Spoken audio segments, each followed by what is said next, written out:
Assalamualaikum dan salam sejahtera. Saya ucapkan kepada semua yang menyertai program kita pada malam ini, sama ada dekat Facebook Live ataupun dekat Zoom, aplikasi Zoom.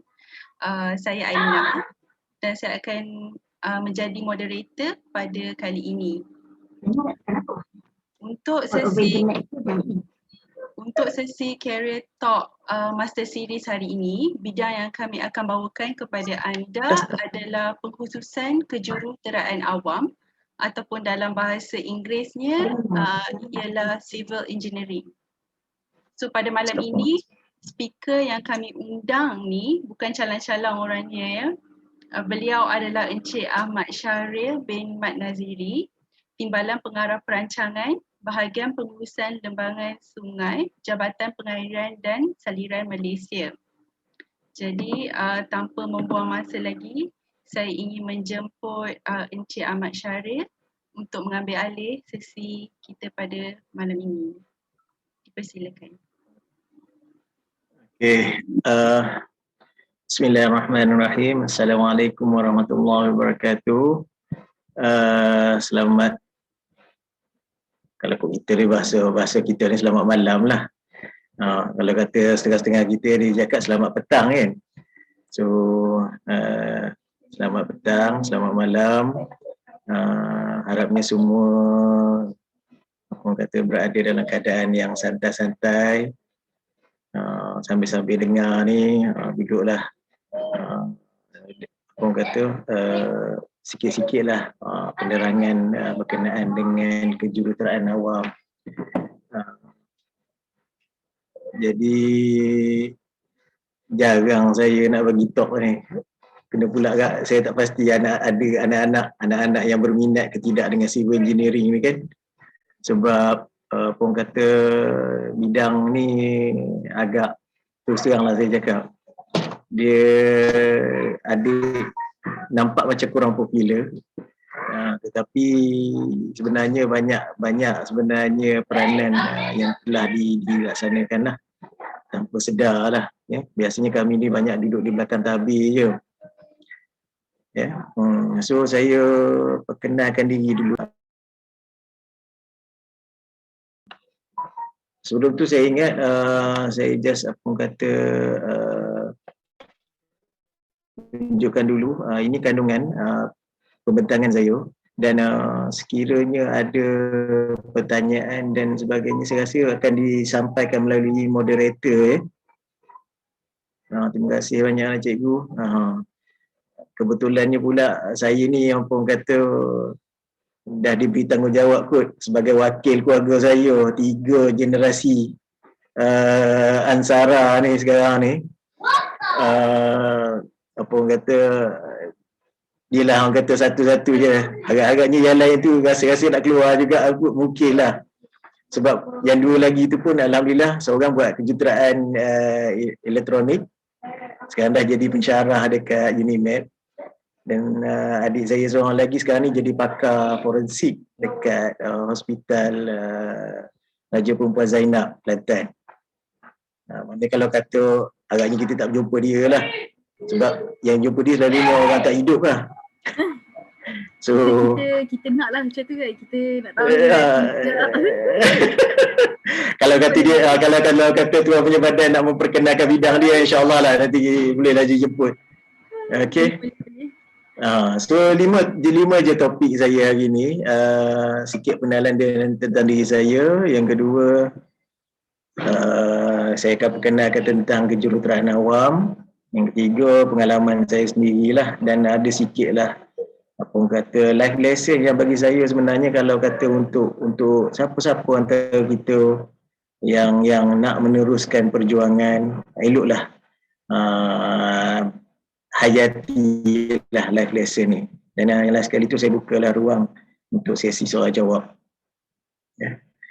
So kalau kita pergi pada yang pertama, sebagaimana yang tertulis di hadapan tu, awas jurutera di hadapan. Hati-hati, saya tengah bentang. Ya. Tak tahu ke mana perginya, ke mana spin ni nanti. Wallahu alam. So kita pergi ya. InsyaAllah saya cuba buat yang terbaik seringkas yang boleh lah. Dan saya minta maaf pada penonton sebab ada keluar screenshot yang mengganggu apa orang kata kita punya orang kata view kita pada hari ni. Okey, nama saya sebagaimana dah tertera tu Ahmad Syahrir bin Mat Naziri. Tarikh lahir orang kata cantik 6 Jun 1977.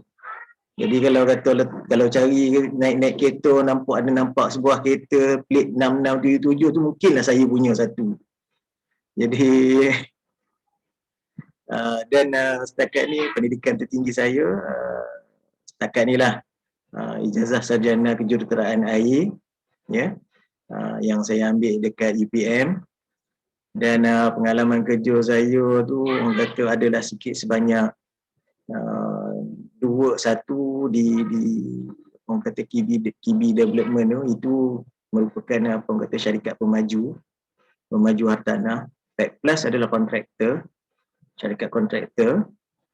Dan sebenarnya kedua-dua syarikat itu sebenarnya saya bekerja dalam masa yang serentak. Maklumlah tengah ekonomi meleset pada waktu saya apa orang kata grad dululah. Dan selepas pada itu saya meneruskan pengajian kerja saya di Jabatan Pengairan dan Saliran Malaysia dan terus berada di sana selama sekini dah kira masuk tahun ke-22 lah. Dalam perjalanan tu pernahlah saya ke daerah untuk menjadi jurutera daerah di Kuala Kangsar dan Hulu Perak. Dan untuk makluman semua Kuala Kangsar dan Hulu Perak tu sebenarnya kawasan dia dah lebih 1/3 Perak. Maknanya seorang je terpaksa jaga.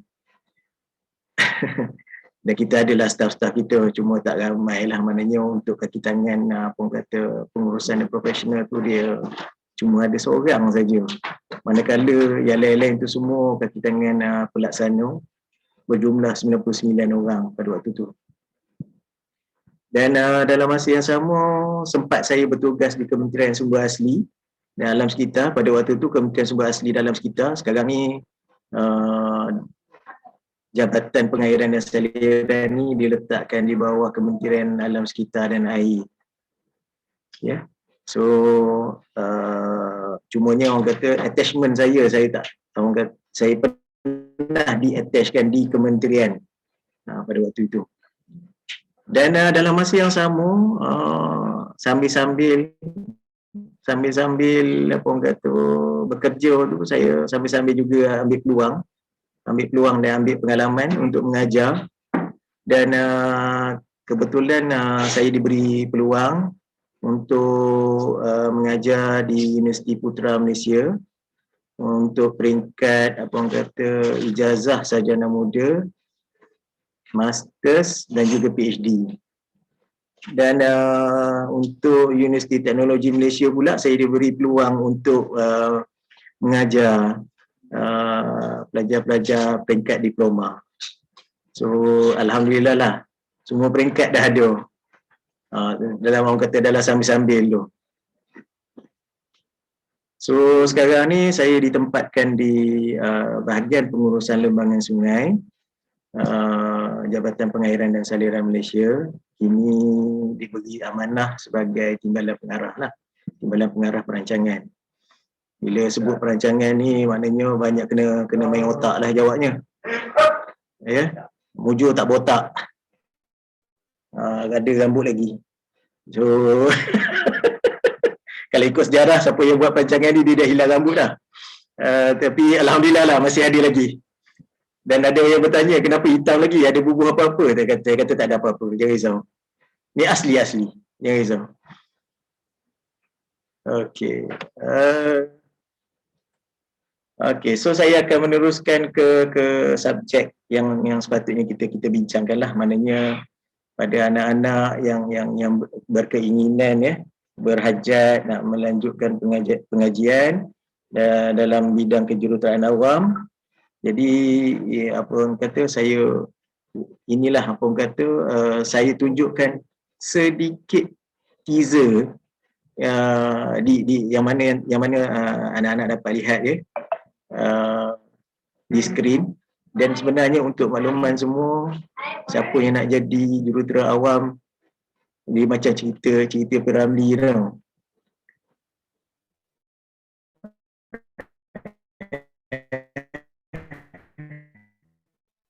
Dia kan kita pernah dengar dia kata ikut gaji dia kata memang dalam keadaan maknanya environment ataupun persekitaran dalam pekerjaan dalam kejuruteraan awam ni memang mencabar, hati kena kental, tapi jangan sampai jadi batu. InsyaAllah apa yang akan saya tunjukkan tu dia sebenarnya walaupun ada kita kena tahan, tapi insyaAllah tak adalah teruk mana. Jadi kita bolehlah bagi apa orang kata, masih lagi boleh bagi apa orang kata berjumpa dengan semua, dan tak adalah orang kata sebagaimana yang diceritakan orang jadi student kejuruteraan awam ni selalunya jadi lonely. Taklah juga, insyaAllah. So saya nak kenalkan apa orang kata definisi kejuruteraan awam ni. Ini apa yang dah tercatat di Wikipedia lah. Cumanya kadang-kadang tafsiran tu boleh diperluaskan lagi. Cuma apa yang dah ada sekarang ni adalah yang tertera ni adalah kejuruteraan merupakan bidang kejuruteraan awam, merupakan bidang kejuruteraan yang merangkumi aspek-aspek pembinaan dan pembangunan. Jadi peranan kejuruteraan awam jurutera awam ni banyak tuan-tuan apa orang kata anak-anak lah kot Saya rasa dia ni ramai anak-anak kot yang berminat ni. Banyak kalau kata kita lihat pada infrastruktur. Kalau kata kita lihat pada struktur bangunan, mungkin ramai antara kita akan keliru. Yang ni siapa? Arkitek ke? Engineer? Jadi dia peranan orang kata jurutera awam ni banyak kita akan lihat dekat mana? Dekat apa orang kata projek-projek infrastruktur. So sebab itulah ditulis kat situ, kat sini pembuatan jalan, bangunan, sistem peparitan, pengawalan banjir, trafik, dan lain-lain infrastruktur.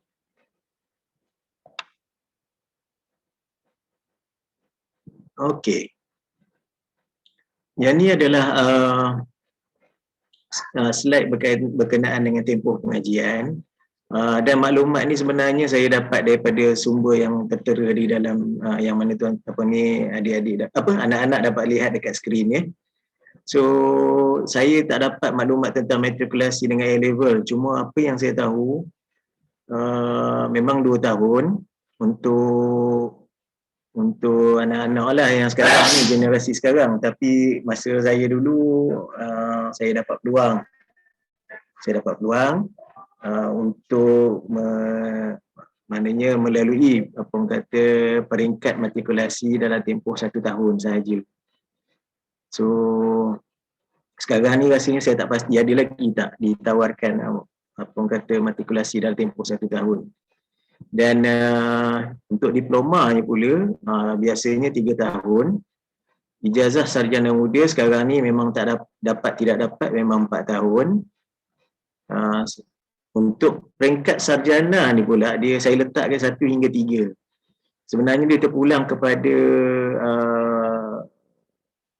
apa orang kata student tu sendirilah atau pelajar itu sendiri, sama ada dia dapat melaksanakan apa orang kata ijazah sarjananya dengan cepat ataupun sebaliknya. Jadi kebiasaannya biasa boleh dilaksanakan secepat dalam tempoh 1 tahun. Dan ni orang kata kalau merangkak habis lah ni 3 tahun tu boleh lah kot. Sebab biasanya ada setengah-setengah universiti dia bila dah capai tempoh tertentu, mereka mungkin akan mereka akan menamatkan apa orang kata percubaan ijazah sarjana tu. Sama juga dengan PhD.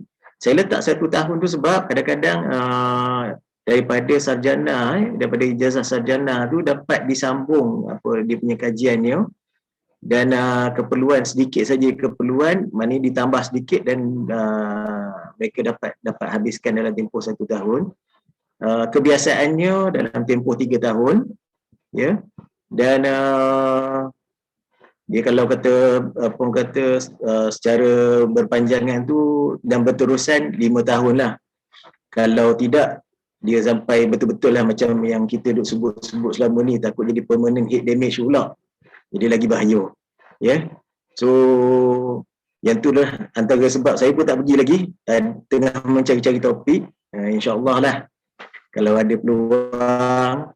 Dan untuk makluman kakak saya pun dah ada dalam ni, dan beliau adalah senior saya. Saya nak ambil peluang lah nak ucapkan tahniah kerana beliau dah pun selamat melalui proses PhD. Sekarang ni dah orang kata boleh dapat pensyarah penuh lah dekat Universiti Malaysia Perlis tu. So peringkat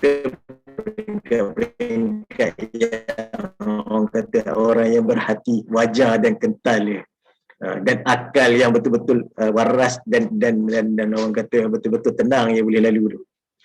Okey, saya pergi pada seterusnya ya. Apa yang dia letak dalam syarat ni sebenarnya dia boleh jadi kadang-kadang dia jadi minimum, kadang-kadang syarat kelayakan tu mungkin boleh berubah berdasarkan kepada permintaan. Ya, kadang-kadang ada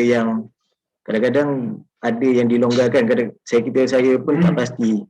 Sebab sekarang ni nampak macam even kalau kata saya tengok pencapaian pelajar-pelajar sekarang, pencapaian macam saya lihat dekat matrikulasi tu terlalu hebat. Ya. Tak terjangkau di akal saya kadang-kadang tu, sampai 4 flat pun ada, orang kata berlambak-lambak pula tu. Tapi sebenarnya untuk makluman semua, ujian kalian sebenarnya akan bermula sejurus semasa mengambil ijazah sarjana muda. Ya.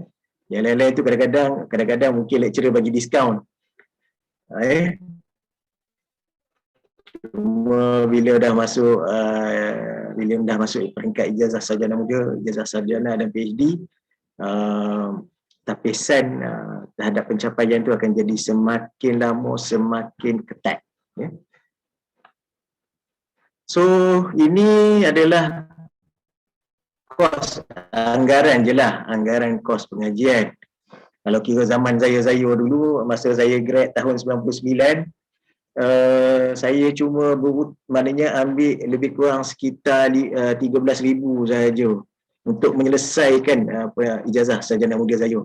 Tapi saya dimaklumkan sekarang ni pembiayaan ataupun kos pengajian untuk peringkat ijazah sarjana muda pun dah melebihi 50,000.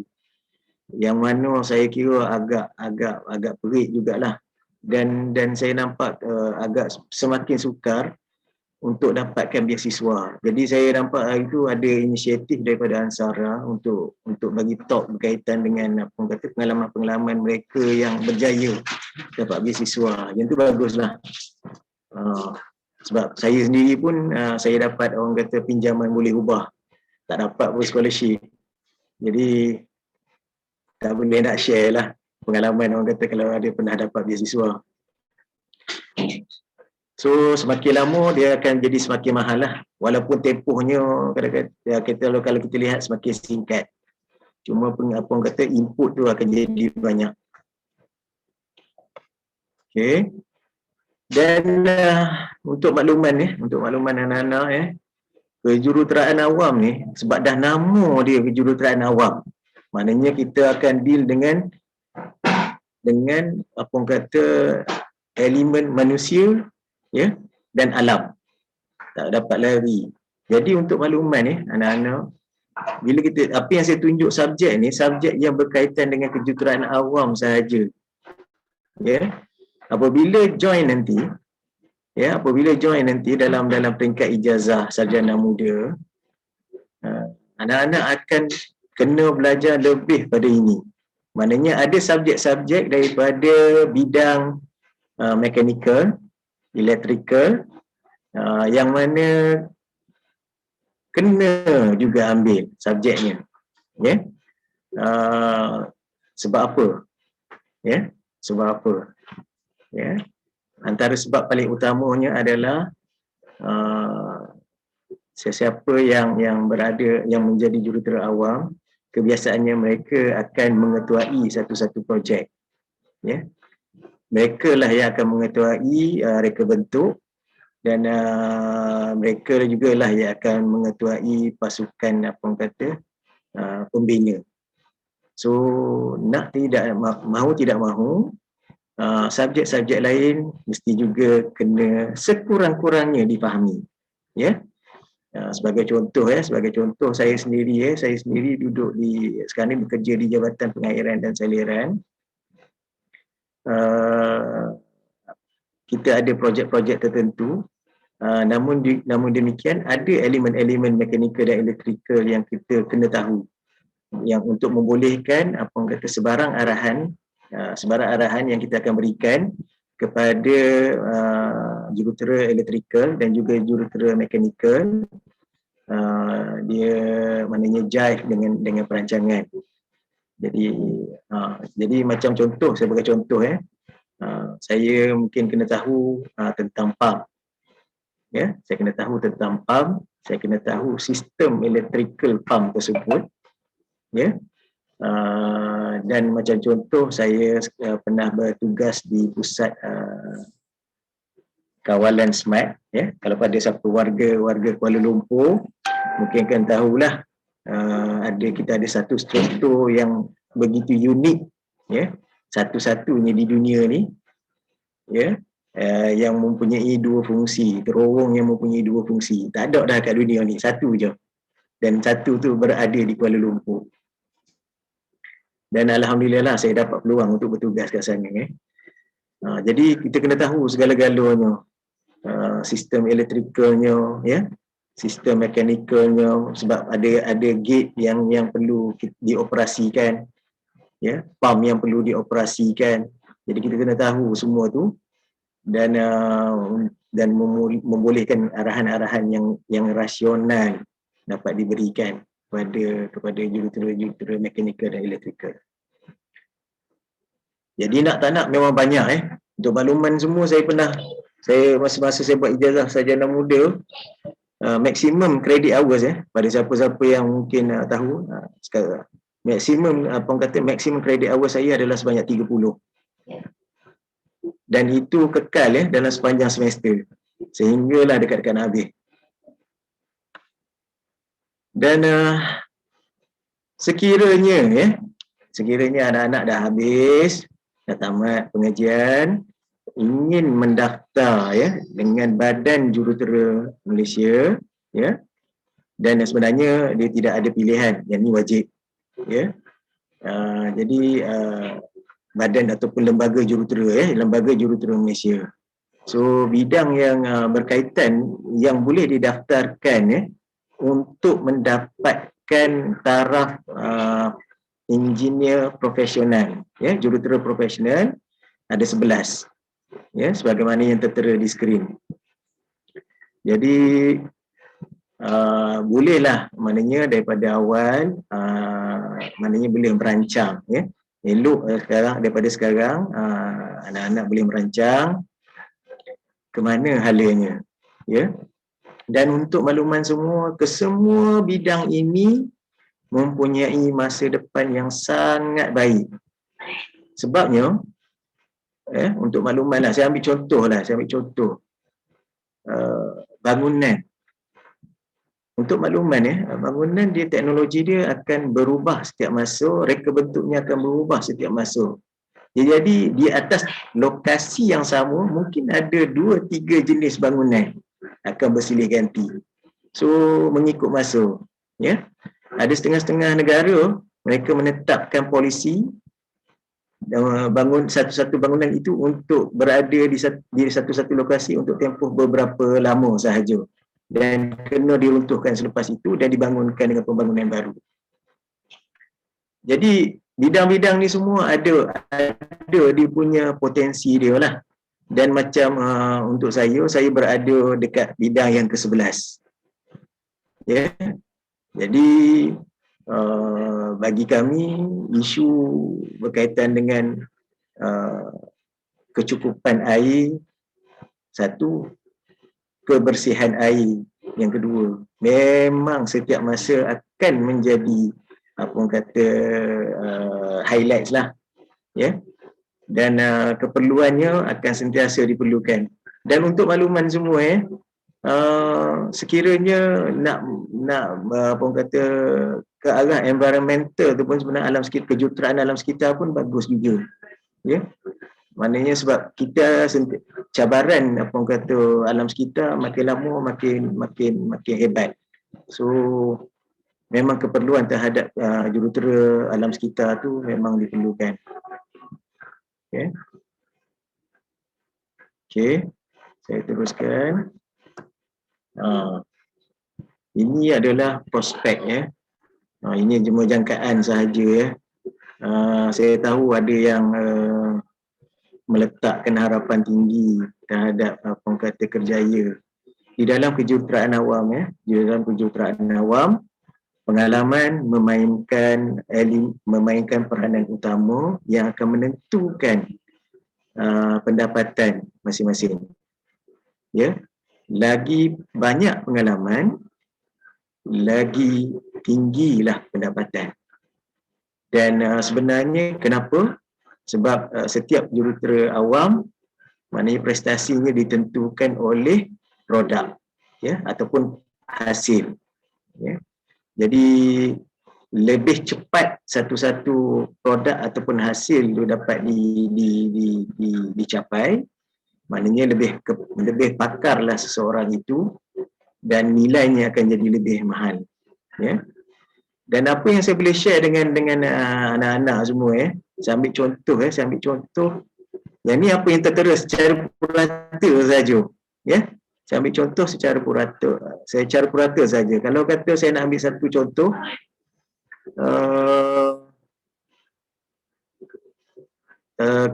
kita ada apa orang kata, saya ambil contoh menyediakan model, ya, membangunkan satu model untuk yang mana nanti saya akan tunjukkan, ya, saya akan tunjukkan pada anak-anak, dan nilai dia, ya, nilai dia jangan terkejut, ya, nilai dia sudah menghampiri RM200,000. Maknanya perlu dibangunkan dalam tempoh 4 bulan. So boleh kira lah berapa pendapatannya. So saya tak naklah cerita lebih lanjut lah. Maknanya itu baru satu.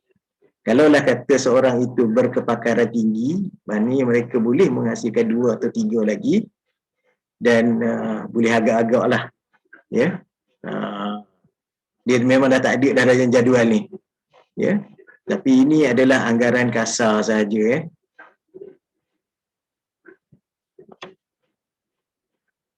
So, yang ni saya nak tunjukkan sebab ada setengah-setengah daripada kita duk cari jadual. Mana sepatutnya gaji berapa, untuk makluman, ya, untuk makluman anak-anak semua.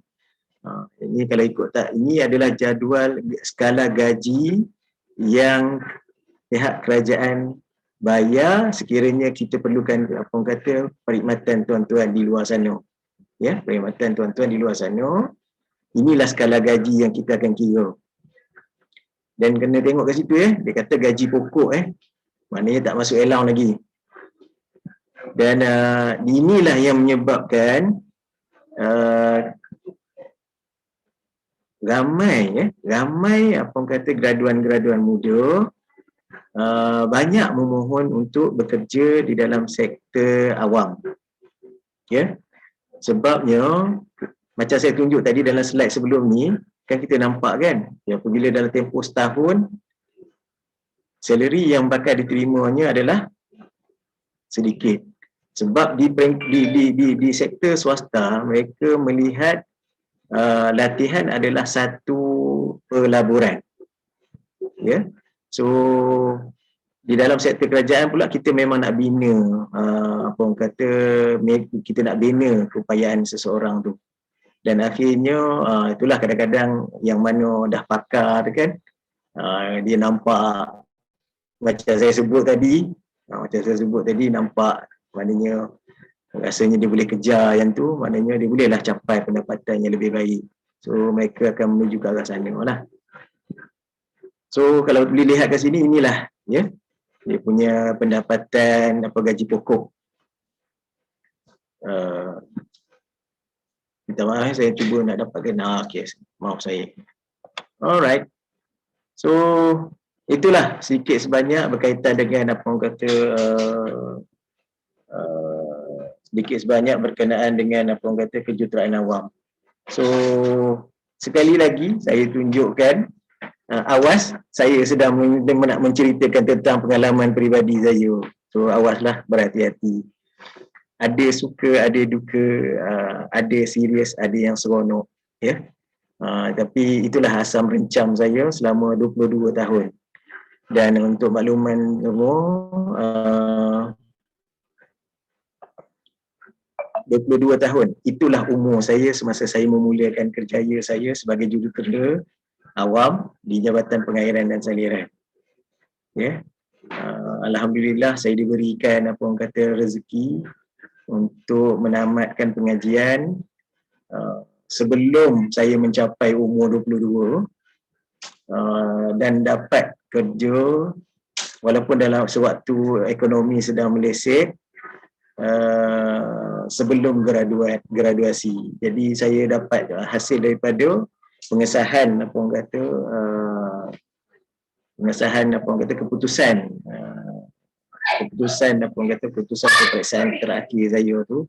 Jadi didapati Senat bersetujulah, maknanya dah mengesahkan bahawa saya akan graduate lah, ya. So alhamdulillah dapatlah orang kata sebagaimana yang dapat dilihat dekat skrin tu. Sebenarnya tertutup dalam tu ada kod, dan kod tu sebenarnya saya pakai duit gaji. Alhamdulillah, tak pakai duit subsidi. So dan kalau lihat di skrin tu juga, ya, pada tahun 2007, tahun 1999 adalah tahun yang sama saya join JPS. 2007, berapa tahun je dia, boleh, alhamdulillah saya dapat apa orang kata kejutan. Tengok rupa tu, saiz muka, boleh nampak lah kan, itu pun ditrim sebaik mungkin untuk kelihatan sedikit kurus. Tapi apakah daya, berat saya pada waktu itu, untuk makluman semua, daripada saya keluar tahun 99, berat saya rasanya tak sampai 70. Dan pada tahun 2007, berat saya mencapai 140 kilo. Saya graduate dengan berat 140 kilo. Saya pun tak tahulah. Mungkin sebab rejim makan kot, nak melawan apa orang kata, tekanan akibat buat sarjana ni kan. Tapi alhamdulillah lah, kalau nampak sekarang ni nampak okey sikit kot. Surut sikit lah kot. Adalah benda-benda yang kita dah buat lah. Nanti kalau nak belajar, boleh kontak saya. Nanti saya bagi alamat email dan nombor telefon. Yang mana dengar cerita macam-macam tu, jangan percaya sangat lah, ya. Banyak yang membohong suruh telan ni, jangan memudaratkan diri, ya. Alright, ini gambar-gambar, sedikit gambar-gambar lah, apa kata, just nak tunjukkan saya punya live masa matrix dan juga masa kita saya buat ijazah lah. Dan untuk makluman, saya ditempatkan semasa matrix tu, saya ditempatkan di kampus UKM. Maknanya bukan di pusat matrikulasi. Maknanya saya ditempatkan bersama-sama dengan mahasiswa yang lain. Jadi tekanan kami agak kuat, ya. Pressure-nya agak kuat sebab kami kena menghabiskan subjek 2 tahun dalam tempoh 1 tahun. Jadi itu tekanan 2, ya. Saya kebetulan saya adalah batch yang pertama, ya, batch yang pertama yang terpaksa menjalani apa orang kata tempoh ijazah selama 3 tahun. Sekarang 4 kan? Ya, jadi sekarang dah 4, maknanya saya kena lalu 3 tahun. Maknanya 2 kali kompres. Mujur jadi orang, tak jadi sadit. Ya. Alhamdulillah. Cuma saya nak maklumkan, walaupun dalam keadaan tekanan dan apa orang kata, dalam keadaan apa orang kata subjek yang begitu banyak,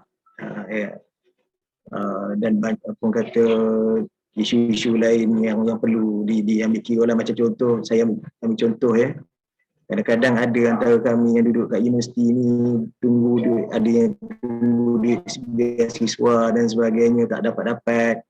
Dalam tempoh 2-3 bulan yang pertama tu, ada yang kena, pernah dengar tau, pernah dengar, ya. Saya pun pernah dengar dan saya pun pernah merasai juga dulu sekejap. Maggi belah 2 satu hari, dan ada antara apa orang kata kawan-kawan saya lagi nanya dia Maggi belah 3. Maggi belah 3 atau Maggi belah 4 satu hari. Nak buat macam mana? Duit tu terpaksa disimpan untuk orang kata tujuan pengangkutan, tujuan apa orang kata bayaran, untuk buat apa orang kata buat salinan fotostat dan sebagainya. So itulah. Yang gambar yang saya boleh tunjuk dekat atas ni, ni gambar saya dekat Matrix 2 ni. Dan semuanya alhamdulillah dah pun berjaya. Yang seorang ni dah jadi pakar apa orang kata pediatrik. Yang ni jurutera awam juga. Jadi apa orang kata di bidang ONG, oil and gas. Dia pun jurutera awam juga. Dan saya tertarik nak tunjuk seorang sahabat saya yang telah pun menyelamatkan nyawa saya tahun lepas. Yang ni, nampak tak saya punya mouse ni? Sahabat ini telah pun menyelamatkan saya tahun lepas. Dan seorang sahabat saya juga di dalam batch 94 ni pun turut sama membawa saya lah, orang kata menyelamatkan saya. Untuk makluman semua, ya, tahun lepas menyaksikan episod duka di mana saya diuji dengan apa orang kata sakit jantung, ya. Alhamdulillah lah, dengan apa orang kata untuk makluman, seorang daripada batch 94 memang bertanggungjawab untuk menyelamatkan saya. Beliau adalah Profesor Dr. Sazli Sahlan, pakar apa orang kata konsultan kardiologis, merangkap pengarah hospital UiTM sekarang. Dan yang saya tunjuk tadi itu, beliaulah yang operate saya pada bulan 6 yang lepas. Beliau sendiri. Jadi kesimpulan dia dekat sini, pada anak-anak yang bersekolah tu, jangan cari musuh. Kita tak tahu siapa yang kita nak selamatkan kita, siapa yang nak tolong kita. Ya? Kalau kita sendiri tak apa, mana kita sendiri boleh belajar memaafkan. Kita tak tahu kalau kata orang lain macam mana. Ya? So apa orang kata, berbaik-baiklah, ya, berbaik-baiklah dalam berkawan, ya. And then saya juga 3 gambar kat bawah ni adalah nak tunjukkan bukan apa, walaupun apa orang kata padat, tetapi sempatlah orang kata kita join aktiviti main bola time tu. Dan saya sempatlah, walaupun saya bukan orang Selangor, sempatlah mengibar bendera Selangor satu masa dahulu. Alhamdulillah, gambar kat sebelah ni, tangan tu nampak berbaloi putih tu akibat latihan kena pedang, kena parang. Kena parang, luka, tak ada sempat nak rawat dah, balut je lah. So nak tunjukkan bahawa Jangan jadikan alasan pun kata pengajian yang padat, pengajian yang keras, ya, boleh menjatuhkan kita, ya. Jadikanlah itu sebagai satu apa kata ya, motivasi pada diri kita, ya. Yang ni saya nak tunjukkan. Kadang-kadang ada baru-baru ni kan, ada yang tertengok cerita sebut, ramai yang suka tengok cerita TV, apa orang kata pukul 7 pun kan. Yang ni gambar yang dikongsi menunjukkan gaya seorang jurutera awam. Ya. Kacak saya ni mujur dah syukur ni, kalau tidak gambar lebih kurang macam abang tu jugalah kan. Tapi kita buanglah untuk hari ni, takut nanti tak nampak, takut nampak serupa pula. Okey. Sebenarnya hakikat sebenarnya bila kita berada di tapak panas lik-lik mana kata kita nak pakai 2-3 lapis, kalau boleh tak pakai baju, tapi tak adalah sampai gitu sekali, ya. Biasanya kita jadi gini lah, ya. Ini adalah seorang yang tunjukkan kata memang betul lah apa yang beliau maksud ceritakan ni, ya. Jaranglah kita, macam saya sendiri pun saya tak masuk dengan tapak pakai kasut kulit, masya-Allah. Silat air bulan terpijak paku habis kita. Beringatlah. Ya. So pada siapa yang cuba-cubalah kata nak cari gambar, ya. Kebanyakan carian gambar dekat internet ditunjuk civil engineer pakai topi kuning. Cuba tuan-tuan tengok, topi kuning untuk siapa? Ya. Dan untuk jurutera awam sebenarnya dia warna putih. Jadi satu-satu yang perkara yang betul yang tadi pelakon tadi tunjuk adalah topinya saja. Ya, yang lain semua tak kena. Minta maaf dia. Ya. Memang saya tak dapat nafikan kalau kata anak-anak buat carian dekat internet ataupun kata gambar-gambar dan sebagainya, akan ditunjukkan pemakaian topi kuning tetapi pakai kod untuk civil engineer. Sebenarnya salah tau, ya. Maknanya kawan tu sebenarnya labor tapi pakai kod. Ya, heran juga kan. So ini adalah siapa kata warna-warna yang sebenarnya dipakai di tapak, ya. Jangan terkeliru. Maknanya kalau kata masuk tapak, tengok-tengoklah, ya. Jangan pula tertipu macam yang saya sebut tadi. Dia pakai kot, cantik, handsome, bergaya, tengok dia buat topi kuning. Jangan tertipu, dia cuma label je. Siapa yang dia cari jodoh kan. Okey. Dan inilah sebenarnya perjalanan alam jurutera awam saya. Maknanya yang gambar yang ni sebenarnya undanglah untuk masa saya berada di, nampak dah kurus kan.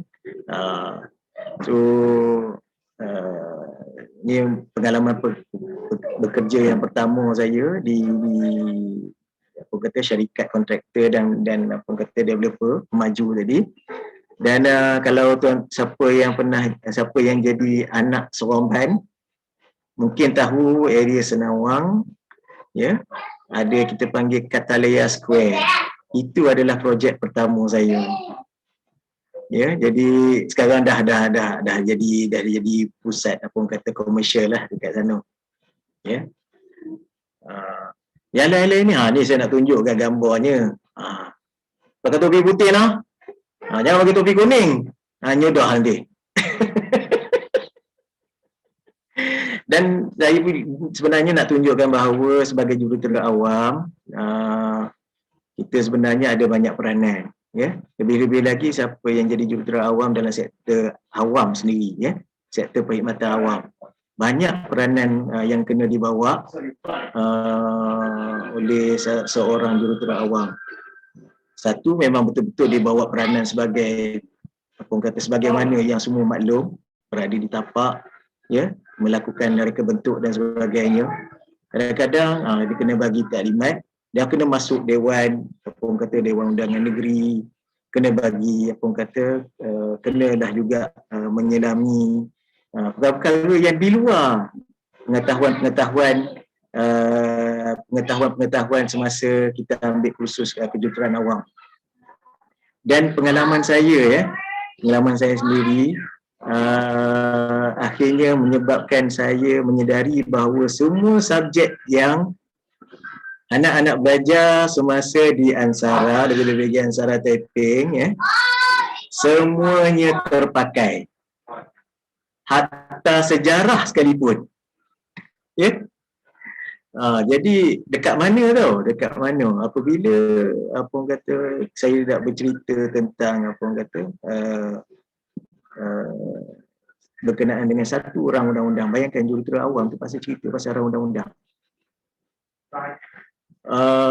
Maknanya saya terpaksa mendalami sejarah sehingga ke tingkatan 2. Maknanya ada kaitan negeri-negeri Melayu tak bersekutu. Pernah dengar kan? Kalau masih ingat lagi lah. Pokok dah tertanggal dekat mana-mana kan. Negeri-negeri Melayu bersekutu, negeri-negeri Melayu tidak bersekutu, negeri-negeri Selat. Semuanya ada peranan, maknanya ada kesan terhadap perundangan yang ada sekarang ni. Jadi nak tak nak kena belajar. Mujurlah tak sampai orang kata sejarah penubuhan kan, yang kata apa penubuhan Port Swettenham dan sebagainya tu, ya Allah tak sampai lagi, mujurlah. Kalau tidak jenuh kita, Dan gambar-gambar ni sebenarnya menunjukkan apa orang kata di samping saya adalah guru-guru saya, yang menjadi mentor saya selama ni. Mereka ni sebenarnya pernah menjadi bos saya satu masa dahulu, dan mereka bersudi berkongsi ilmu, Jadi macam anak-anak nanti bila dah grad, carilah seorang mentor, seorang apa orang kata contoh yang boleh diikuti. Jangan cari sampel ataupun contoh yang tak boleh pakai. Jenuh nanti kan. Ke laut nanti kan pergi. Walaupun dalam kejuruteraan awam dia ada coastal engineering. Walaupun ke laut, dia ke laut cara lain. Alright. Okay. Just untuk share dengan semua, saya alhamdulillah lah, maknanya kalau kata campur dengan penempatan saya bertugas di Senawang dulu, maknanya saya dalam tempoh 22 tahun saya bertugas, alhamdulillah saya ditempatkan di 14 posting. Jadi boleh kira lah, 14 posting, maknanya 14 tempat. Dan setiap tempat tu memberikan apa kata cabaran dan pengetahuan serta pengalaman yang berbeza. So sekiranya ada anak-anak yang kena macam ni, saya nasihatkan cepat-cepatlah belajar dan cepat-cepatlah perform. Di mana tempoh masa belajar tu dah tak banyak semasa bekerja nanti. So kena perform je. Sebab penilaian akhir tahun akan dibuat. So kita kena catch up lah semua ilmu yang dia dah diberikan. Allah. Yang ni boleh nampak ke atas tu? Dekat atas. Tak boleh nampak saya alihkan. Boleh nampak Boleh. Boleh nampak So saya nak cerita, dalam kita melaksanakan tugas, jangan lupa untuk berseronok. Janganlah jadi terlalu serius dalam melaksanakan tugas. Boleh je, maknanya berseronok, maknanya enjoy your work. Maknanya tengah-tengah buat kerja tu seronoklah. Yang ni gambar kat bawah ni tengah bawa staff-staff saya bawa pergi makan. So kita seronok-seronok lah. Walaupun air mata tengah mengalir kan, tengah bayar lepas tu kan. Tapi seronok lah, kita tengok orang lain seronok, jadi kita seronok juga balik. Okay. Yang ni sedang menikmati aiskrim bersama rakan saya di Sabah. Yang ni kami berada di Melaka ni sebenarnya. Yang ni untuk makluman saya sedang berguru dengan bos saya pada waktu ni gambar ni dia ambil pada jam 2 pagi. kami masih lagi apa orang kata tengah berbincang untuk orang kata untuk tugasan yang akan dibawa pada esok hari ni. Ya. Tapi tak ada masalah. Senyum ya. Tapi never joke about your work. You can always orang kata make jokes while you doing your work, tapi jangan memperkecilkan ataupun merendah-rendahkan kerja kita sendiri. Ya. So kena ambil serius atas apa yang kita nak capai, ya. Walaupun cara kita nak buat tu mungkin santai-santai, tapi kita kena fokus, ya. Kadang-kadang benda-benda yang kita buat tu mungkin tak nampak itu sangat, tapi sebenarnya dia memberi impak. Sebagai contoh, ini gambar ni saya sedang memberi taklimat kepada Timbalan Menteri Jepun, Timbalan Menteri Sains tak silap saya. Yang ni kita bagi ceramah ni biasalah. Yang ni kita bagi apa kata lawak tapak tu biasa. Yang ni sedang dalam apa kata perbualan dengan pegawai-pegawai tinggi kerajaan Cina. Yang ni dengan Thailand. So ada lagi, cuma yang ni dah saya dapat share sikit-sikit lah orang kata, sebab slide-nya muat-muat besar ni je. Dan apa orang kata akhirnya kita orang kata dah sampai peringkat maknanya kena pergi beyond daripada tugasan-tugasan kita yang selalu kita buat.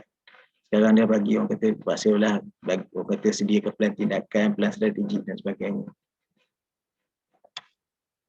So saya nak share sikit dengan tuan-tuan, pengantara orang kata nak tarik perhatian sikitlah. Ini sebab saya dah sebut tadi, saya pernah bertugas di Pusat Kawalan Smart, ya. Yang salah satu yang fungsi utamanya adalah untuk memastikan banjir di Kuala Lumpur dikurangkan risiko dia, bukan hilang terus ya. Kita kalau kata hilang terus tu, saya cakap tu serang, maknanya seorang itu dia dah fikir macam Tuhan. Maknanya memang tak ada. Ya. Ingat tak masa kita belajar dulu belajar fizik kan, prinsip keabadian tenaga. Fizik ya, prinsip keabadian tenaga. Kalau ingatlah ya, takut moderator pun tak ingat ni. Okey. Dulu saya diingatkan oleh cikgu saya. Saya ingat waktu tu Cikgu Juriah namanya. Ya. Cikgu Juriah pula ada, Cikgu Saidi, Cikgu Fizik yang mengingatkan saya tentang apa-apa saja bila kita sebut tentang prinsip dan sebagainya, bila kata benda tu macam nampak macam prinsip keabadian tenaga, maknanya tenaga tidak boleh dihilangkan atau dicipta. Ya. So saya diingatkan oleh guru saya, kata jangan boleh pegang tapi ayatnya kena habiskan. Ya, ayatnya kena habiskan, iaitu apa? Dengan izin Allah. Kalaulah kata Allah izinkan perkara itu berlaku, maka dia berlakulah begitu. Kalau tak, maknanya dia boleh menjadikan sebaliknya. Ya. Ini saya nak kongsikan sedikit, maknanya operasi peringkat tertinggi. Siapa yang pernah dengar terowong smart tu, untuk makluman semua, terowong tu lebih kurang 4 ke 5 tingkat bangunan, ya, yang mana ada laluan trafik. Jadi saya nak tunjukkan operasi apabila kita terpaksa tutup terowong tersebut dan beri laluan kepada air banjir untuk lalu. Ya? So saya share lah dengan tuan-tuan. Sekejap je, jangan risau. Tak dapat? Kenapa tak dapat? Okey.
Ini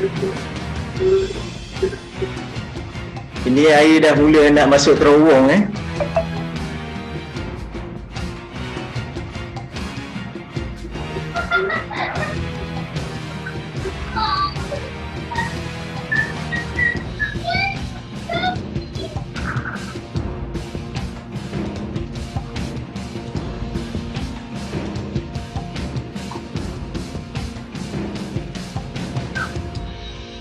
Ini adalah kawasan paling rendah sekali di Kuala Lumpur. Ya, Gunung Perak. Kita akan pantau kawasan tu.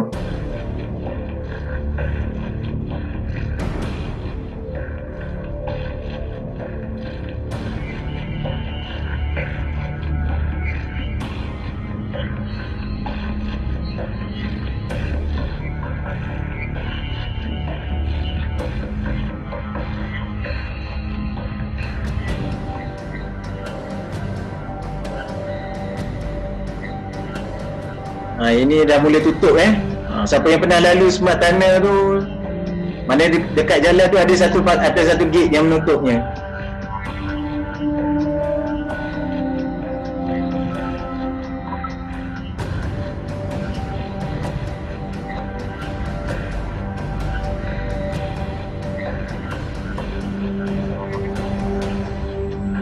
Yang ni laluan trafik Tengok air dah naik tu.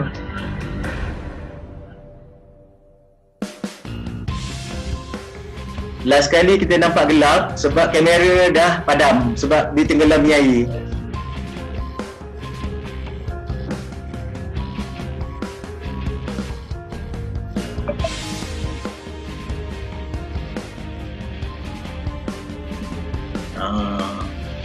Lala tak habis. Habis terowong tu jadi dengan kamera-kameranya pun habis semua. Jadi kena apa orang kata, yang tu lah, maknanya ramai yang tak tahu, rasanya ada yang tak pernah nampak klip itulah sebenar operasi dekat Smart. Dan bayangkan kami pernah bertugas dengan stesen yang terpaksa apa orang kata di Panah Peti.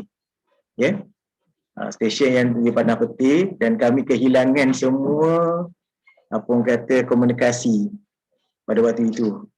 So boleh kira lah cabaran kita tu macam mana pada waktu tu. Dan saya nak tunjukkan juga yang ni apa orang kata analisis yang kita pernah buat siapa-siapa nak tahu macam mana orang buat ramalan banjir tu macam mana so melalui permodelan seperti mana yang dapat dilihat pada skrin ni lah so berdasarkan daripada analisis yang kita laksanakan, kita masuk ke dalam model. Tapi bukan masuk sesaja dia kena faham lah apa dia punya parameter yang kita kena masukkan, maklumat-maklumat apa yang kita kena masukkan, macam mana kita nak terjemah daripada hujan yang kita nampak hujan yang kita nampak kepada keadaan banjir seperti ini so kalau masing-masing apa kata ada apa tu anak-anak dapat tengok kat situ ni nampak ni kawasan ni adalah Bandar Kemaman dengan cadangan kita boleh nampak tak, maknanya dengan hujan yang direka bentuk agak kita kira agak besar lah siapa yang belum saya tak nak sebutlah 100 ARI tu, ramai yang tak faham. So maknanya dalam kuantiti yang amat besar, maknanya bandar ni masih lagi berlindung. Jadi doakan sebab projek ni masih lagi dalam orang kata dalam proses baru saja nak masuk proses fasa pembinaan. So doakanlah projek ini dapat dizahirkan untuk melindungi penduduk dekat kawasan Kemaman ni. Okey. Nampak dah kawasan dia tu macam mana apa orang kata banjir di sana sini. Itulah orang kata perkataan banjir di sana sini ni munculnya ginilah. Ada pula. Tak ada nak tekan. Ni pun nak tunjuk, bukan apalah, share sikit-sikit je. So pun dah tak banyak, dah terlajak dah sikit saya ni. nak tunjukkan kita maknanya dalam bekerja kenalah bersantai. Dan untuk makluman siapa yang kenal? Tak sempat kot. Ini merupakan salah seorang guru di MRSM Taiping satu masa dahulu. Sekarang dah pun bersara selepas apa orang kata jawatan terakhir dia adalah sebagai timbalan dekan Fakulti Pendidikan di UKM. So guru matematik. Itulah saya banyak belajar dengan beliau, akhirnya berjumpa kembali. Dan sebenarnya sukan ni apa orang kata saya seronok-seronok je, kebetulan orang nak ambil gambar masuk majalah, kebetulan timbalan menteri ajak kayu sekali kan. Tu kadang-kadang kita seorang je lah, macam tu lah. Dan apa orang kata kadang-kadang kita saja-saja tolong escort kawan-kawan kita nak mengayuh, kita tolong ikut sekali di belakang. Ini waktu sebelum COVID lah dan sebelum saya operate. Sekarang ni dah lepas operate ni, tengoklah saya looking forward lah untuk kata kembali mengayuh, insya-Allah satu hari nanti. Sedikit life lesson Yang ni saya flip laju-laju, jangan risau untuk dibawa dalam kehidupan kita lah Tadi macam saya sebut tadi, someday it's hard to find motivation. Kadang-kadang kita susah nak cari, tapi situasi lah yang akan memotivasi dengan kita. Macam tadilah saya kena buat matrik setahun, saya kena buat degree 3 tahun. Jadi tapi dalam masa yang sama kita isi dengan benda-benda lain. Yang ni selalu kita jumpa di alam pekerjaan. Ada setengah orang dia sebab dia tak bercakap banyak, dia tak buat apa-apa, jadi dia nampak bijak. Jadi jangan jadilah apa orang kata, walaupun pensel ni nampak tumpul, tetapi makna kita tahu dia dah berfungsi dan melaksanakan tugasnya.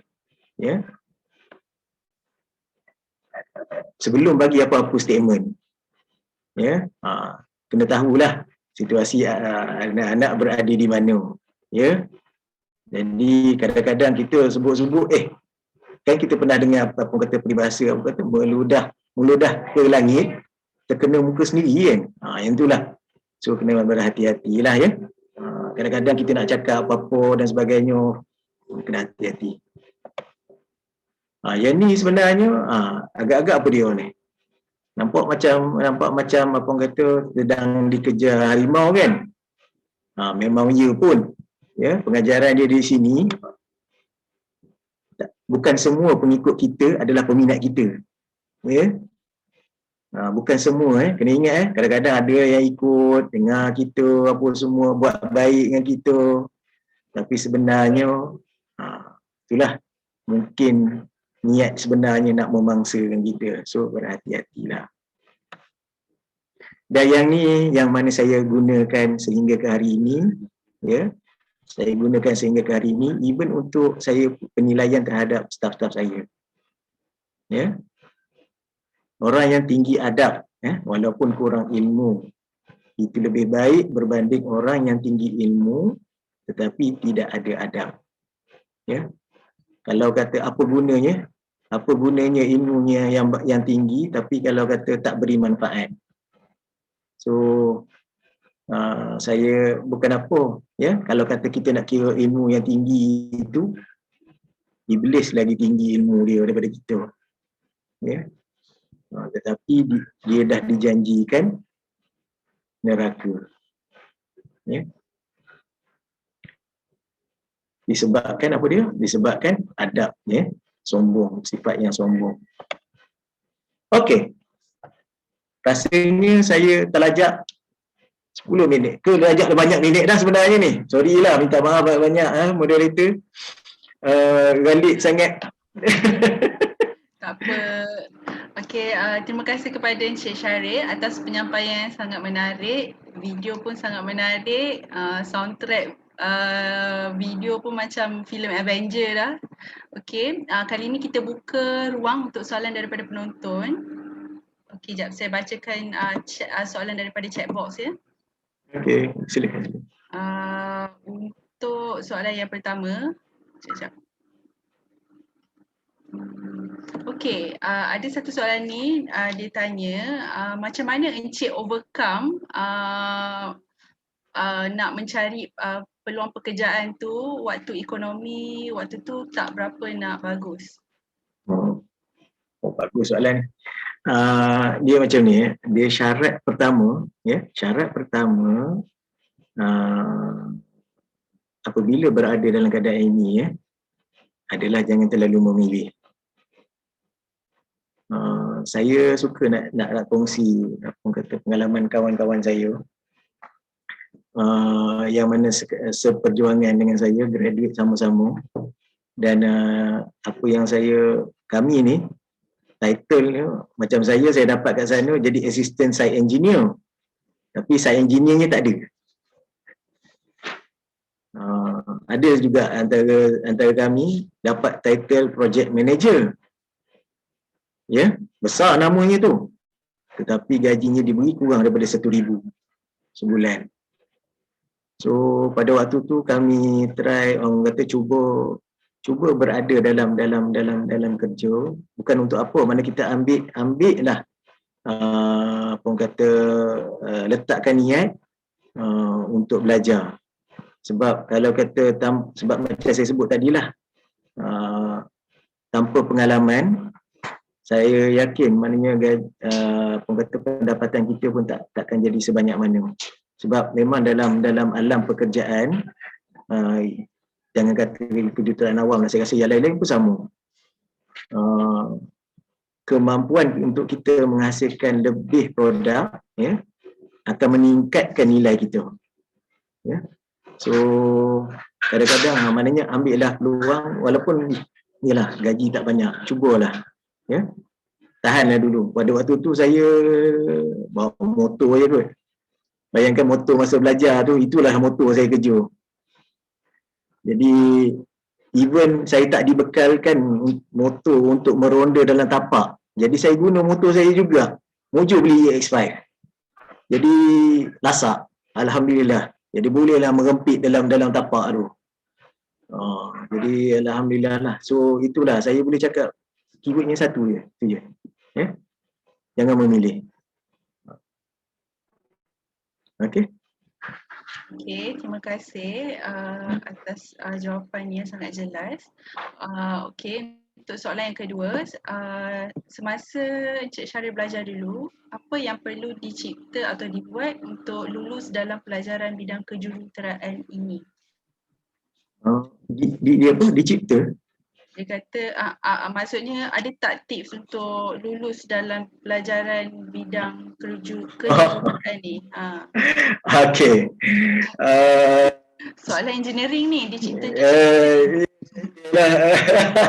dia macam ni lah, apa orang kata, kalau biasa kalau ikut format formality jawapan, dia kata bersedia awal dan sebagainya. Tapi bagi saya sebenarnya tempoh pengajian saya maknanya saya memerlukan saya untuk sentiasa bekerja, mana membiasakan diri untuk bekerja last minute. Jadi apa orang kata perkara tu terbawa-bawa sehingga ke alam pekerjaan. Cumanya apa orang kata pengalaman itu sebenarnya memberi banyak manfaat semasa bertugas. Cumanya kena ubahlah, maknanya sebelum ni suka kerja last minute, ubahlah kepada merancang tugas tu. Maknanya kalau kata untuk belajar, saya nasihatkan sangat-sangatlah. Pada waktu saya belajar dulu, kita badan kuat dan sebagainya, saya hampir tidak tidur malam. Pada malam peperiksaan tu saya tak tidur. Biasanya kalau kata tidur pun saya tidak tidur di katil saya. Saya akan berada di tempat lain. Biasanya untuk belajar dan sebagainya. Cuma apa orang kata sebaiknya rancanglah pembelajaran anak-anak masing-masing lah.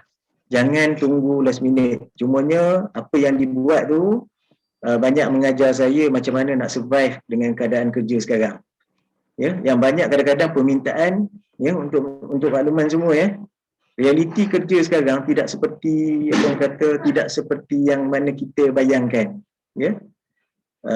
Saya pernah dapat tugasan diberi pada jam 5 petang, diperlukan pada jam 9 pagi. Itu dah biasa. Maknanya kadang-kadang ada diberi pada pukul 2 petang, diperlukan pada jam 5 petang. So, pengalaman-pengalaman saya menangani isu-isu last minute ni orang kata banyak membantu untuk mendepani isu-isu seperti itu. Tetapi maknanya bukanlah bermaksud kita kena sentiasa maknanya buat kerja last minute. Ya. Tetapi apabila dilontar situasi-situasi seperti itu, kita mampu menghadapinya. Ya. Lebih-lebih lagi apabila seseorang itu perlu maknanya berada di satu-satu tempat dalam masa yang amat singkat. Macam saya sendiri kadang-kadang ada penempatan tak sampai setahun, ada yang sampai 11 bulan. Tetapi penilaian saya kena berlaku pada tempoh itu. So bayangkan macam mana saya kena capai di samping kata nak mengejar rakan-rakan saya, ya, prestasi rakan-rakan saya yang mungkin berada di satu tempat mungkin dah lebih daripada 3 tahun. Berbeza tau. Ya, bila kita dah biasa dengan kita baru je nak belajar. So macam mana laju kita nak kejar tu. Ya. So cuba didik untuk rancang dan kalau kata dari segi belajar tu, saya untuk makluman lah, saya tak jarang menghafal sebab saya tak mempunyai daya ingatan yang bagus. Kebetulan ni orang kata bila kita tengok tu dia macam ni, kalau bahasa orang-orang seni lah, dia rasa di dalam hati. Dia bukan ingat di kepala, dia rasa di dalam hati. Macam itulah, mana kita membayangkan senario-senario pembelajaran kita. Okey. Okey, soalan seterusnya, yang ni soalan ni menarik ni, saya pun nak tahu juga. Alamak. Macam mana, Encik Syarif, macam mana ini daripada soalan ni daripada Cikgu Aisyah, tanya, macam mana terowong smart tu boleh kurangkan masalah banjir? Adakah maksud dia terowong tu jadi tempat air berkumpul dan seterusnya air ke atas jalan akan berkurang? Macam tu. Okey, dia sebenarnya di Kuala Lumpur ni ada 2 sistem sungai utama yang menuju terus ke bandar Kuala Lumpur. Ya, satu tu melalui Sungai Batu dan bercabang-cabang dengan Sungai Benus dan sebagainya. Dan satu lagi dia melalui Sungai Ampang dan Sungai Kelang. Ya. Jadi terowong smart ni sebenarnya saya kata mengurangkan tu sebab apa? Sebabnya dia ambil satu cabang saja, maknanya sebelah Sungai Kelang. Jadi katalah contoh daripada sistem kita dah mendapati ada aliran yang luar biasa sedang melalui Sungai Kelang. Jadi kita akan terus macam yang saya tunjuk tadi, ada dalam video tadi, kita akan tutup laluan air Sungai Kelang daripada terus sampai ke bandar Kuala Lumpur. Dan aliran air ni, maknanya bila kita dah tahan, kita kena divert dia lah, maknanya kita akan alihkan dia.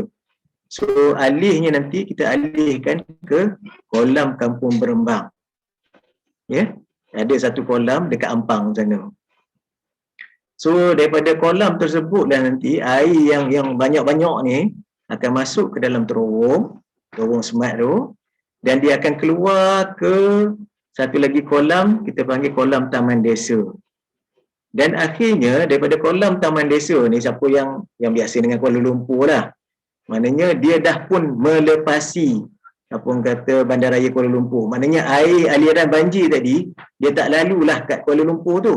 Dia lalu melalui terowong smart, keluar dekat apa orang kata kolam Taman Desa, dan akhirnya keluar dekat ujung Sungai Kelang tu. Maknanya selepas daripada Bandaraya Kuala Lumpur, iaitu di Sungai Kerayung. Jadi itulah cara dia. Tapi maknanya untuk maklumannya, kadang-kadang kami terpaksa menerima respon yang agak laju. Bayangkan untuk mengoperasikan tiap-tiap gate tu ambil masa beberapa minit untuk setiap gate tu untuk tutup. dan kami cuma kadang-kadang diberi amaran lebih kurang dalam tempoh 18 minit sahaja. Jadi masa tu kadang-kadang tak cukup, kita terpaksa gunakan pengalaman kita lah. Kadang-kadang melalui apa orang kata pemantauan apa orang kata kamera dan sebagainya. Dan saya apa tu, dan untuk makluman semua, semua yang bertugas di semua pegawai yang bertugas di pusat operasi SMART mereka semuanya berperingkat ijazah, sekurang-kurangnya ijazah. Maknanya semuanya jurutera awam yang bertugas dekat pusat operasi. Dan kami disokong oleh apa orang kata kawan-kawan kita daripada mekanikal. Apabila katalah contoh ada masalah pump dan sebagainya, gig dan sebagainya, mungkin mereka kena tengoklah selepas pada itu. Dan kami terpaksa orang kata ialah maknanya kena sentiasa bersiap sedia lah dekat situ. Memang dekat sana 24 jam 7 hari seminggu tak ada cuti. Cuma ada giliran sajalah, ada dalam bentuk shift dan sebagainya. So insya-Allah lah kalau kata daripada apa orang kata daripada pejabat operasi SMART tu, saya tak risau sangat dari segi apa orang kata mengurangkan risiko. Itu atas pengalaman sendirilah. Maksudnya terowong tu bukanlah tempat berkumpul air, tapi medium untuk channel air tu keluar Ya, betul. Untuk orang kata kita kata memintas Kuala Lumpur. Yang ni ke terowong yang ada 2 fungsi tu, yang satu-satunya. Ya. Oh, okey. Jadi tadi yang saya tunjuk tadi tu adalah laluan kenderaan yang telah pun dibanjiri. Maknanya kita terpaksa guna lorong-lorong maknanya laluan kenderaan tu untuk kita alirkan air tu, sebab bilangan air banjirnya dah semakin banyak. Bayangkan airnya, maknanya kalau kata penuh yang sebagaimana kita lihat tadi, air lalu dalam masa yang serentak, maknanya lalu depan muka kita 4 atau 5 tingkat bangunan. Oh, okey.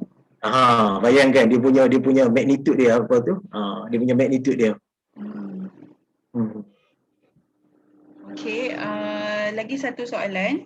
Okay. Nak minta Encik Syahril senaraikan universiti yang menawarkan kos inilah bidang juruteraan awam ni. Oh, okey. Saya ada baca review lah. Tapi terus terang memang banyak universiti yang dah tersenarai. Cuma akhirnya universiti yang saya boleh kata tidak ada sebenarnya universiti yang boleh menjanjikan kata prospek yang bagus, semuanya bergantung kepada diri masing-masing, ada di antara kita kadang-kadang bunyinya kata duduk di universiti sekian, katanya macam tak ada prospek, tetapi dengan kegigihan beliau tak ada masalah untuk beliau kecapi yang kata hidup yang selesa, jaminan pekerjaan yang baik. Dan sebenarnya untuk makluman anak-anak selaku penemu duga, saya pernah ada pengalaman sebagai penemu duga. Untuk makluman saya tak tengok pun apa orang kata nama universiti yang mana anak-anak wakili tu. Apa yang saya tengok adalah prestasi dan pengetahuan anak-anak semasa temuduga. Nama universiti tak akan memberikan sebarang merit terhadap apa orang kata pemilihan untuk dapatkan kerja dan sebagainya. Yang penting prestasi tu. Yang tu yang kita lihat. Dan saya sebenarnya memanglah kalau kata kita tengok ada universiti-universiti yang apa orang kata kita ada dengar lah, memang bagus lah. Cuma kadang-kadang bila kita tengok ranking saja, kadang-kadang dia tak memadai.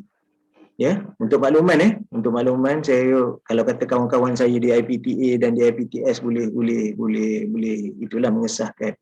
Seingat saya IPTS kalau kita tengok kebanyakan iklan Institut Pengajian Tinggi swasta, mereka bila mereka membuat iklan, mereka menggunakan apa orang kata statistik ataupun data berkaitan dengan penerimaan pekerjaan. Ya, dan itulah sebenarnya yang saya kira antara kita yang kita nak pun sebenarnya. Dan apa orang kata prospek untuk kerjaya tu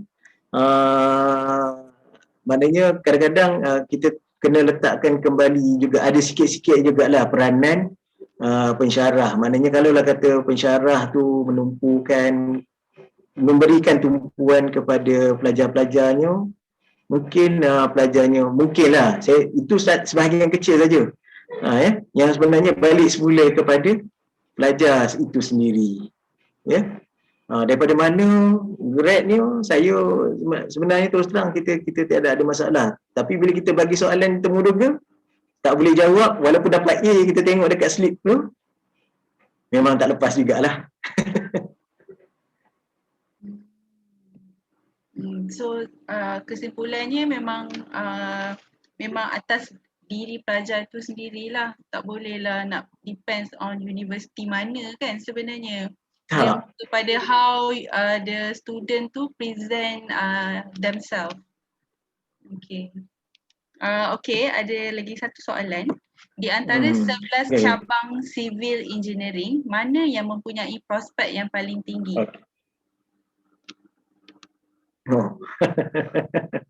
Okey. Sebagaimana yang saya dah sebut tadilah, ya.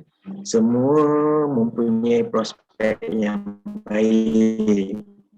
Jadi untuk saya kata dalam mana-mana cabang tu prospek dia tak bagus, saya rasa tak adil.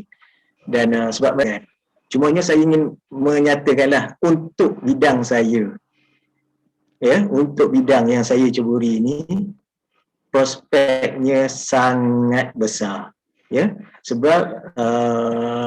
Sebabnya kita pun sedar isu semakin banyak. Lagi banyak isu, lagi banyak cabaran untuk kita hadapi perkara tu, dan lagi banyak keperluan untuk seorang jurutera itu berada di situ. So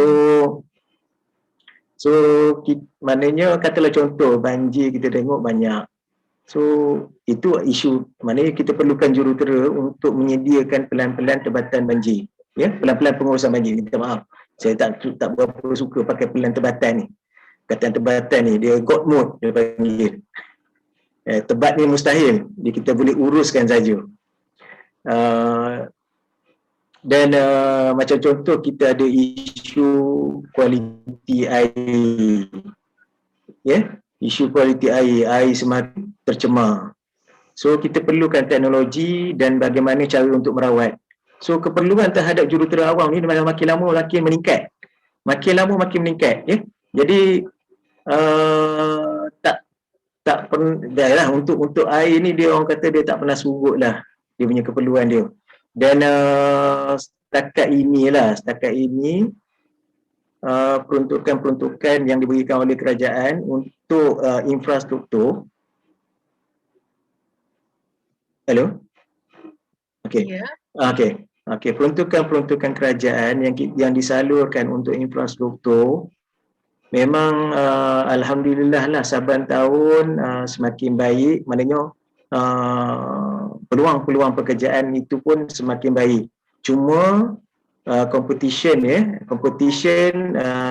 akibat bilangan graduan yang semakin ramai, itu yang pertama. Yang keduanya kompetensi graduan, ya. Katalah contoh ramai pun, tapi kalau kata boleh deliver the job, rasanya tak ada masalah. Tetapi kalau lah kata yang paling bahayanya adalah kita graduate, tetapi didapati kita tidak maknanya pihak penemu duga mendapati kita tidak kompeten. Maknanya tidak jumpa prospek bahawa kita akan mencapai satu tahap tertentu yang mereka harapkan. So senang ceritanya, senang ceritanya untuk semua yang berminat untuk nak jadi apa kata jurutera awam, selain daripada belajar, perkara pokok apa kata antara aspek yang paling penting untuk anak-anak adalah komunikasi. Ya. Cara kita nak komunikasi dengan baik. Sebab nama dia jurutera awam, maknanya kita akan jumpa orang awam. Jadi kita kena berbicara dengan menggunakan bahasa-bahasa orang awam. Walau macam mana kita hebat pun kita belajar ilmu yang kita ada, kalau kata kita tidak mampu belajar macam mana untuk menyampaikan ilmu kita, maka sukarlah kita untuk diterima dalam pasaran. Ya. Okey. Okey, terima kasih. Saya rasa tak ada dah soalan. Okey. Dan saya nak ambil peluang sikit boleh ke apa ni Puan Moderator? Apa dia? Saya nak ambil peluang sikit nak apa kata nak menyebut sikit.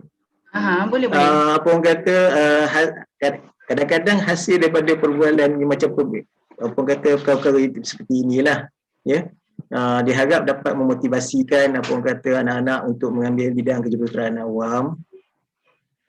Saya bukan apa, saya dah ada contoh. Alhamdulillah adik saya sendiri yang bongsu. Tadi saya sebut 3 kan. Kebetulan yang seorang ni dia lari sikit, dia masuk SBP.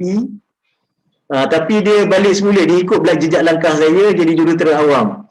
Sekarang ni alhamdulillah dah pun berada dekat apa orang kata DOSH, ya, Jabatan Kesihatan dan Keselamatan Pekerjaan Putrajaya. Alhamdulillah dah. Okey. So saya serahkan kembalilah pada moderator dan saya mohon maaf lah ambil masa yang agak signifikan juga ni. Apa, terima kasih, jutaan terima kasih kepada Encik Syahril atas penyampaian ilmu yang sangat menarik, santai dan sangat jelas. Terima kasih juga kepada semua yang menyertai program kita pada hari ini.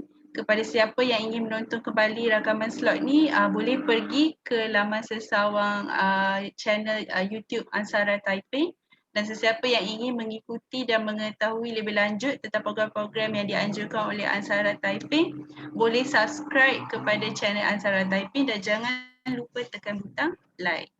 Okey, sekalung penghargaan juga kepada strategi partner kita TNF Energy kerana menaja program kita ni.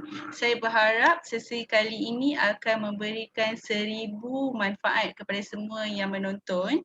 Jadi kita akhiri program kita pada hari ini dengan tasbih kifarah dan surah Al-Ans. Stay safe, jaga diri dan Assalamualaikum. Waalaikumsalam warahmatullahi wabarakatuh. Terima kasih. Ni rakan-rakan saya masa 5.14 dulu. Wow. Sama. Sekejap, saya nak ambil gambar ni, saya nak dekat cikgu.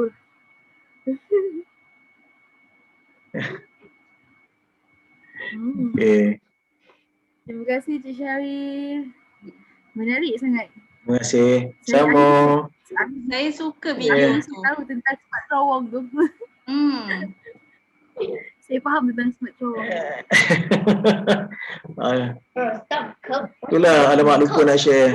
Tak tertutup email dengan nombor telefon ni. Tak apalah. Okey. Rasanya saya boleh off dia ya. Okey. Boleh Cik Syahril. Terima kasih banyak. Kalau ada peluang kita jumpa ya Cik Syahril. Okey. Datanglah WhatsApp kalau ada masa, insyaAllah. InsyaAllah. Itulah apa kata, sebab saya berehat lama dah tahun lepas. Nak tengoklah tahun ni macam mana kan. Okey. Kita jumpa lagi. Cik Syahril. Siapa lagi yang Cik Syahril ingat cikgu dekat Taiping? Ya. Siapa lagi cikgu yang Cik Syahril ingat dekat Taiping? Cikgu dekat Taiping ya. Satu ialah Cikgu Juriah. Yang tu betul-betul mempengaruhi cara saya membentang hari ini. Sebab dia suka elemen-elemen apa kata warna-warni. Jadi benda tu terbawa-bawa lah sampai ke hari ni. Lepas tu Cikgu Razlan. Cikgu Saidi, lepas tu Cikgu Effendi, Ustaz bukan cikgu, bukan Ustaz, Cikgu Omar Sativa, cikgu matematik tambahan. Beliau lah sebenarnya motivate saya, orang kata, untuk belajar AdMed daripada kemurungan nak belajar AdMed. Jadi alhamdulillah lah. Okey. Terima kasih, jumpa lagi. InsyaAllah jumpa lagi.